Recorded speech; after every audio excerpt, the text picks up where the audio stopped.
Today I have a really cool piece from Makina watches, the Azazel, or more specifically, the Azazel 1. I've seen the Philippine-based brand on Instagram, but I never paid close attention.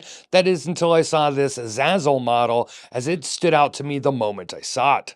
It's somewhat a form over function piece, but that's part of Makina's design philosophy. Makina means machine. It's derived from a Spanish word that I won't bother to mispronounce, and I believe Azazel means demon.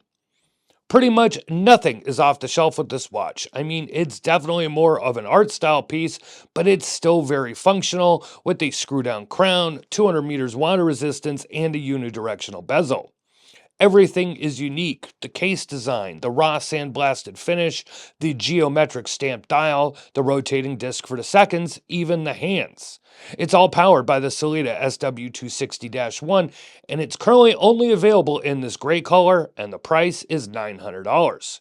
For those of us in the USA, Makina has USA stock available, so you can order this model and others, no tariff or import fees to deal with.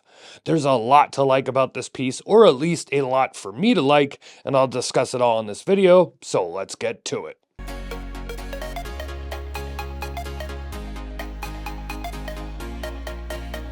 I think it's fair to say you are either going to love or hate this piece. I've looked up some posts in researching the brand and this model, and there were some very differing viewpoints on this piece. This is a quirky watch, no doubt, and as such, it's not going to be for everyone.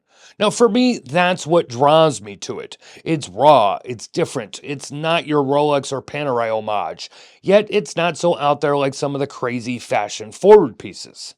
So before I get too far ahead of myself, let's go ahead and get all the specs on screen. As you see, it's 40 millimeters, so it's not small, but not a large piece either. And with the lug-to-lug of 46 millimeters, it's a size that should be good for a lot of wrist sizes. And I'll tell you right now, it's a very comfortable watch. The sculpted case is certainly eye-catching, and while it looks like it would be rough to the touch, it's not. Everything's smooth, even with that gritty, sandblasted finish. Now, I really do love this case. The sculpted lugs, and the way the bezel actually sits inside the case, and yet still no issue gripping and rotating the bezel. The crown is smooth to turn, no issues with functionality, but I do have a few notes on it. I wish it was larger. I know this is a 40 millimeter watch, but the crown feels small for my medium-sized hands, and a millimeter or two bigger would solve that. Now the other, it's got a phantom date position. Yep, they did not remove the date wheel with the Sellita SW260 movement, and that's a big no-no in my book. End of the world? No. Disappointing? Yes. The brutal finishing, it's interesting. I love the look of it. It's imperfect, it's not a smooth bead blast by any means, and it says on the Makina site, this type of finish will hide scratches and marks. Well, at least to an extent. I'm not sure I buy that, but it does remind me kind of like the OG titanium Microbrand watches from like 15 to 20 years ago. They kind of had this rough finish about them. But I have wondered though, would this case benefit from a hard coating like RZE, Traska, and so many others are using these days? I don't know. Maybe it would, but I also don't know what a year of wear will look like on this piece, and maybe the entire point is to have it look even more rugged and worn over time. I do wonder though, as an example, how that would make the bezel engravings look, as they are already kind of hard to read. The dial, well, it's just plain cool. I'm not sure what the base metal of the dial is, but I love the galvanized finish to it. It kind of reminds me of wrought iron. The finish is basically matte with a light sheen, but it's not a very reflective dial, and the very slightly domed sapphire crystal has a triple layer and a reflective coating. The dial stamping really catches the eye, and those applied white borders that I guess act as hour sections are lumed, and those borders kind of match the split fork design of the hands. It's a clean dial, very reserved actually, and if you hate text on a dial, well, only the brand name is printed here, and it's rather small as well. The seconds disc, it's it's okay. The more I wore this piece and the more I looked at it, I mean, yeah, artistic style piece, but it's not exactly easy to see what second it is at a glance.